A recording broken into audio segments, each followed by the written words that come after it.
Hochma Text Project Podcast presents Season 1, Seneca's Letters from a Stoic by Lucius Annaeus Seneca. Translated by Richard Montgomery. Letter 104, on care of health and peace of mind.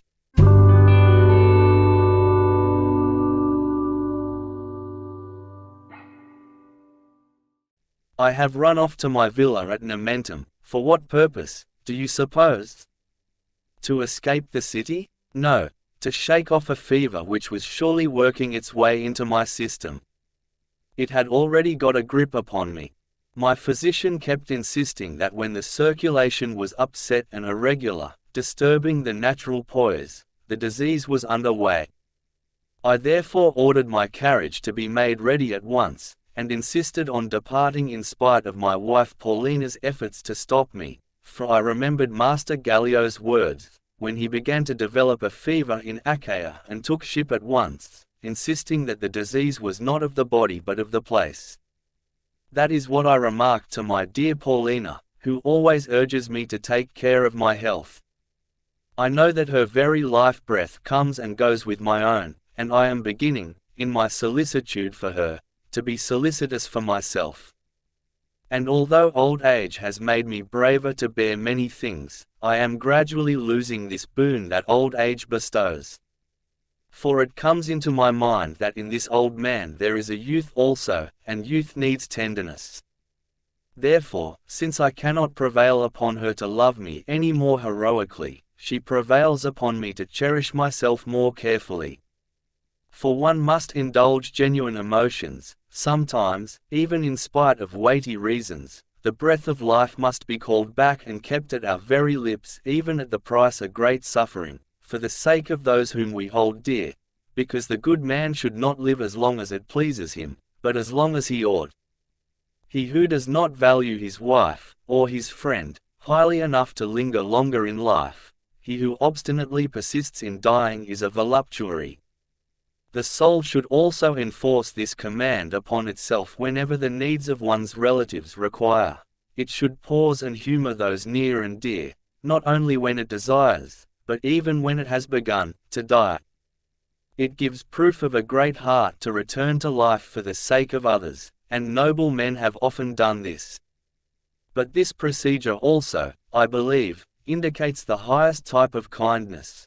That although the greatest advantage of old age is the opportunity to be more negligent regarding self-preservation and to use life more adventurously, one should watch over one's old age with still greater care if one knows that such action is pleasing, useful, or desirable in the eyes of a person whom one holds dear.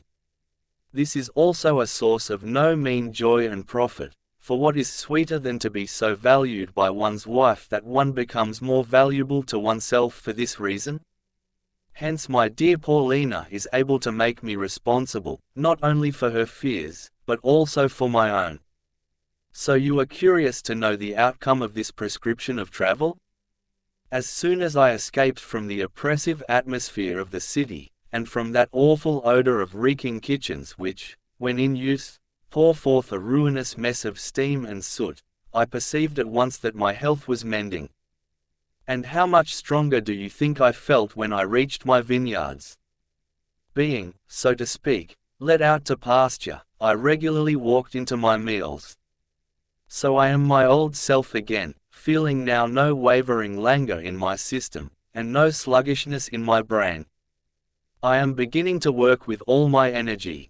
But the mere place avails little for this purpose, unless the mind is fully master of itself, and can, at its pleasure, find seclusion even in the midst of business. The man, however, who is always selecting resorts and hunting for leisure, will find something to distract his mind in every place.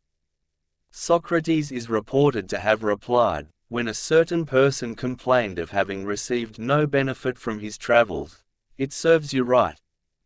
You traveled in your own company.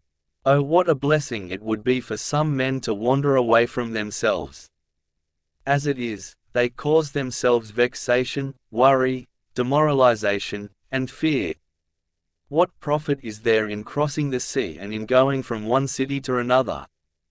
If you would escape your troubles, you need not another place but another personality. Perhaps you have reached Athens, or perhaps Rhodes. Choose any state you fancy, how does it matter what its character may be? You will be bringing to it your own. Suppose that you hold wealth to be a good, poverty will then distress you, and, which is most pitiable, it will be an imaginary poverty. For you may be rich, and nevertheless, because your neighbor is richer, you suppose yourself to be poor exactly by the same amount in which you fall short of your neighbor.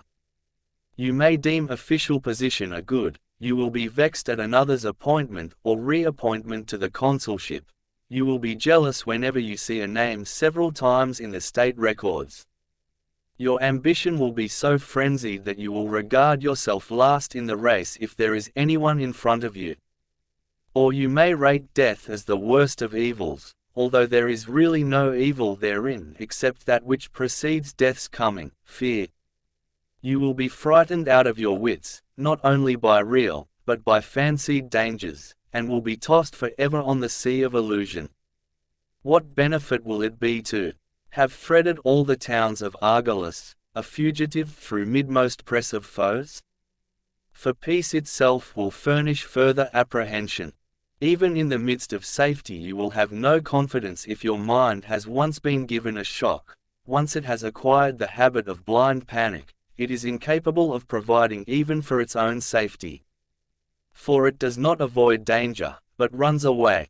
Yet we are more exposed to danger when we turn our backs. You may judge it the most grievous of ills to lose any of those you love, while all the same this would be no less foolish than weeping because the trees which charm your eye and adorn your home lose their foliage. Regard everything that pleases you as if it were a flourishing plant, make the most of it while it is in leaf, for different plants at different seasons must fall and die. But just as the loss of leaves is a light thing, because they are born afresh, so it is with the loss of those whom you love and regard as the delight of your life, for they can be replaced even though they cannot be born afresh. New friends, however, will not be the same.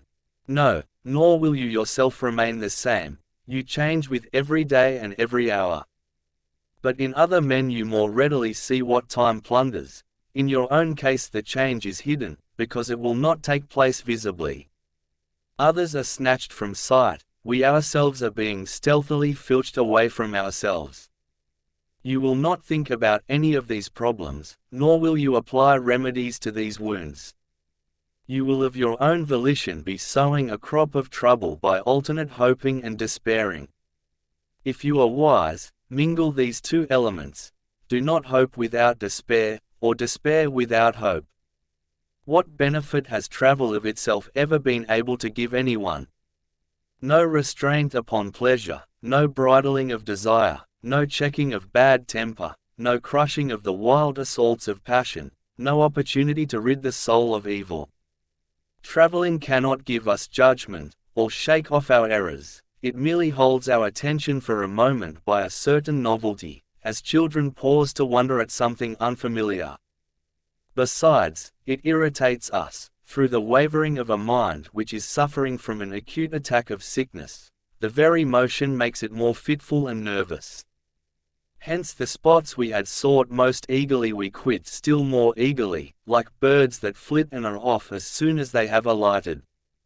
What travel will give is familiarity with other nations. It will reveal to you mountains of strange shape, or unfamiliar tracts of plain, or valleys that are watered by ever-flowing springs, or the characteristics of some river that comes to our attention. We observe how the Nile rises and swells in summer, or how the Tigris disappears, runs underground through hidden spaces, and then appears with unabated sweep, or how the meander, that oft-rehearsed theme and plaything of the poets, turns in frequent bendings, and often in winding comes close to its own channel before resuming its course. But this sort of information will not make better or sounder men of us. We ought rather to spend our time in study, and to cultivate those who are masters of wisdom, learning something which has been investigated, but not settled. By this means the mind can be relieved of a most wretched serfdom, and won over to freedom.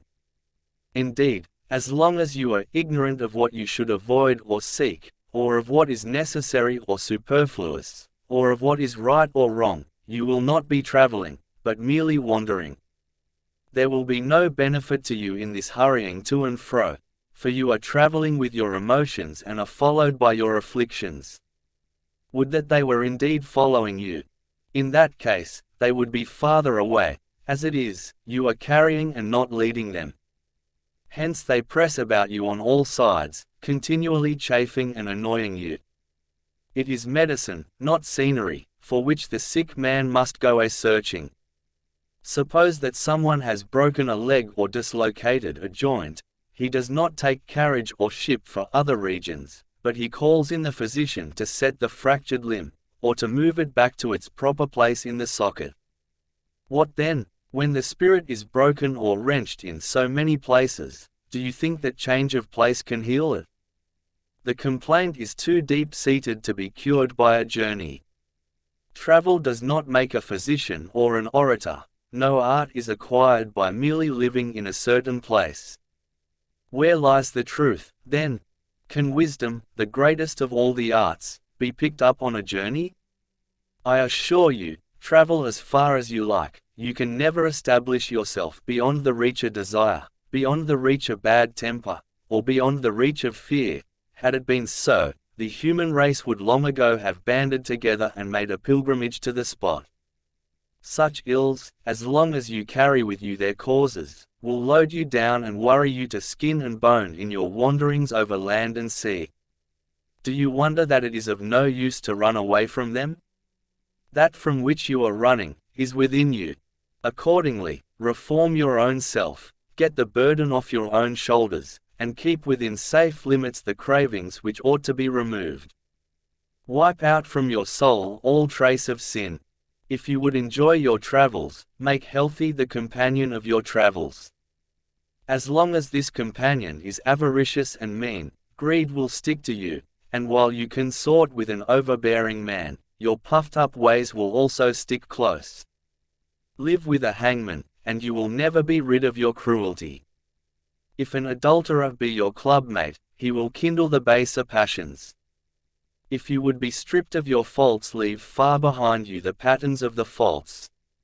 The miser, the swindler, the bully, the cheat, who will do you much harm merely by being near you, are within you. Change therefore to better associations, live with the Catos, with Lelius, with Tubero. Or, if you enjoy living with Greeks also, spend your time with Socrates and with Zeno. The former will show you how to die if it be necessary, the latter how to die before it is necessary. Live with Chrysippus, with Posidonius. They will make you acquainted with things earthly and things heavenly. They will bid you work hard over something more than neat turns of language and phrases mouthed forth for the entertainment of listeners. They will bid you be stout of heart and rise superior to threats. The only harbour safe from the seething storms of this life is scorn of the future, a firm stand, a readiness to receive fortune's missiles full in the breast, neither skulking nor turning the back. Nature has brought us forth brave of spirit, and, as she has implanted in certain animals a spirit of ferocity, in others craft, in others terror, so she has gifted us with an aspiring and lofty spirit, which prompts us to seek a life of the greatest honor, and not of the greatest security, that most resembles the soul of the universe, which it follows and imitates as far as our mortal steps permit. This spirit thrusts itself forward, confident of commendation and esteem. It is superior to all, monarch of all it surveys, hence it should be subservient to nothing, finding no task too heavy, and nothing strong enough to weigh down the shoulders of a man. Shapes dread to look upon, of toil or death, are not in the least dreadful, if one is able to look upon them with unflinching gaze, and is able to pierce the shadows. Many a sight that is held a terror in the night time, is turned to ridicule by day. Shapes dread to look upon, of toil or death. Our Virgil has excellently said that these shapes are dread, not in reality, but only, to look upon. In other words, they seem terrible, but are not. And in these visions what is there, I say, as fear-inspiring as rumour has proclaimed? Why, pray, my dear Lucilius, should a man fear toil, or a mortal death? Countless cases occur to my mind of men who think that what they themselves are unable to do is impossible, who maintain that we utter words which are too big for man's nature to carry out. But how much more highly do I think of these men? They can do these things, but decline to do them. To whom that ever tried have these tasks proved false? To what man did they not seem easier in the doing? Our lack of confidence is not the result of difficulty. The difficulty comes from our lack of confidence. If, however, you desire a pattern, take Socrates, a long-suffering old man, who was sea-tossed amid every hardship and yet was unconquered both by poverty, which his troubles at home made more burdensome, and by toil, including the drudgery of military service. He was much tried at home, whether we think of his wife, a woman of rough manners and shrewish tongue, or of the children whose intractability showed them to be more like their mother than their father. And if you consider the facts, he lived either in time of war, or under tyrants, or under a democracy, which is more cruel than wars and tyrants. The war lasted for 27 years, then the state became the victim of the 30 tyrants, of whom many were his personal enemies. At the last came that climax of condemnation under the gravest of charges. They accused him of disturbing the state religion and corrupting the youth, for they declared that he had influenced the youth to defy the gods, to defy the council, and to defy the state in general. Next came the prison, and the cup of poison. But all these measures changed the soul of Socrates so little that they did not even change his features. What wonderful and rare distinction! He maintained this attitude up to the very end, and no man ever saw Socrates too much elated or too much depressed. Amid all the disturbance of fortune, he was undisturbed. Do you desire another case? Take that of the younger Marcus Cato, with whom fortune dealt in a more hostile and more persistent fashion. But he withstood her, on all occasions, and in his last moments, at the point of death, showed that a brave man can live in spite of fortune, can die in spite of her. His whole life was passed either in civil warfare, or under a political regime which was soon to breed civil war. And you may say that he, just as much as Socrates, declared allegiance to liberty in the midst of slavery, unless perchance you think that Pompey, Caesar, and Crassus were the allies of liberty. No one ever saw Cato change, no matter how often the state changed. He kept himself the same in all circumstances, in the praetorship, in defeat, under accusation, in his province, on the platform, in the army, in death. Furthermore, when the Republic was in a crisis of terror, when Caesar was on one side with 10 embattled legions at his call, aided by so many foreign nations, and when Pompey was on the other, satisfied to stand alone against all comers, and when the citizens were leaning towards either Caesar or Pompey, Cato alone established a definite party for the Republic. If you would obtain a mental picture of that period, you may imagine on one side the people and the whole proletariat eager for revolution, on the other the senators and knights, the chosen and honored men of the Commonwealth, and there were left between them but these two, the Republic and Cato. I tell you, you will marvel when you see Atreus's son, and Priam, and Achilles, wroth at both. Like Achilles, he scorns and disarms each faction. And this is the vote which he casts concerning them both: if Caesar wins, I slay myself; if Pompey, I go into exile. What was there for a man to fear who, whether in defeat or in victory, had assigned to himself a doom which might have been assigned to him by his enemies in their utmost rage? So he died by his own decision. You see that man can endure toil. Cato, on foot, led an army through African deserts. You see that thirst can be endured. He marched over sun-baked hills, dragging the remains of a beaten army and with no train of supplies, undergoing lack of water and wearing a heavy suit of armor, always the last to drink of the few springs which they chanced to find.